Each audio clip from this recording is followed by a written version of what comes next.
Dear students, today let's learn the poem My Mother at 66, written by Kamala Das, one of India's foremost and versatile poets. Kamala Das has written many poems and stories. In this poem, My Mother at 66, she highlights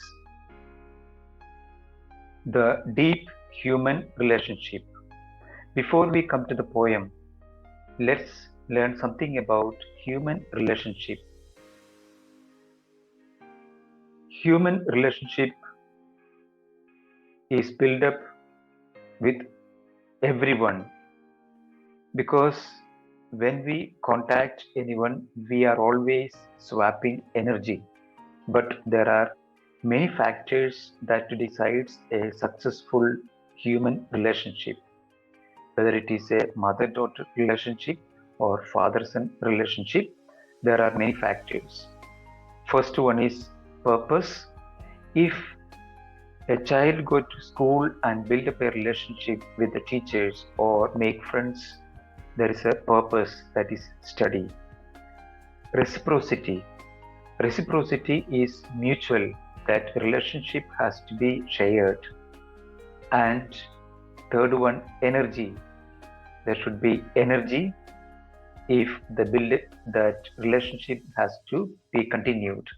Expectation from the receiver and the taker is there to build up the relationship.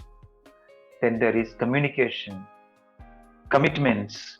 Commitments from the both are required for the continuation of relationship. Then there is limitations or boundaries for any relationship to be continued. Timeliness, the time, that is also a factor deciding a successful human relationship. A family relationship is a combination of all these factors. Now let's come to the poet Kamala Das, one of India's foremost and versatile poets. Her writings reflect exploration of a wide range of relationships from a woman's point of view, a daughter, a wife, and a mother. Her works are filled with a woman's desire for self expression and freedom.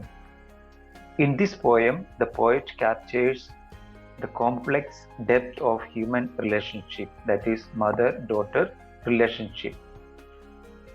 Now, coming to the main gist or the summary of the poem, Kamala Das talks of the delicate human relationship, and the daughter is traveling with the mother to Cochin airport while in a car on a morning time. And when the daughter looks at the mother, she notices the mother's aging, that wrinkled face,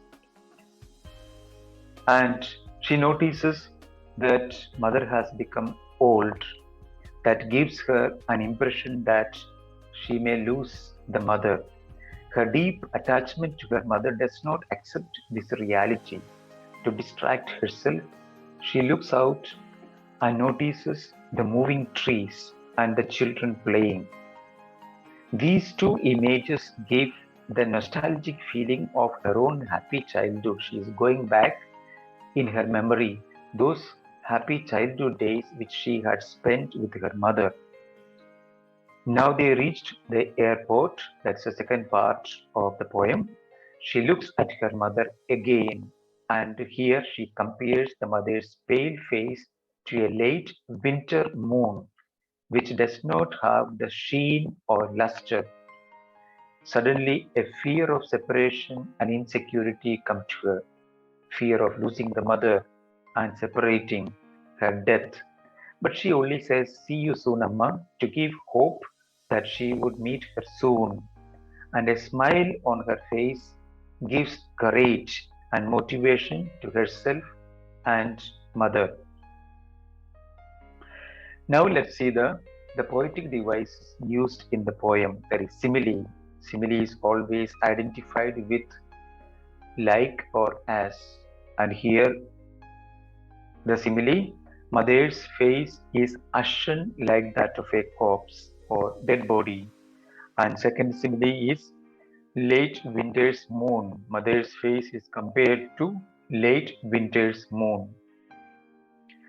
Personification, that is another poetic device. The trees are considered sprinting, moving fast. Of course, it is only an appearance. Trees are not moving, but a mother and daughter are traveling in a car. So that is personification, that human quality is given to the non-living things. Then there is repetition towards the last line of the poem, smile and smile and smile. Metaphor, merry children spilling. That is a metaphor used.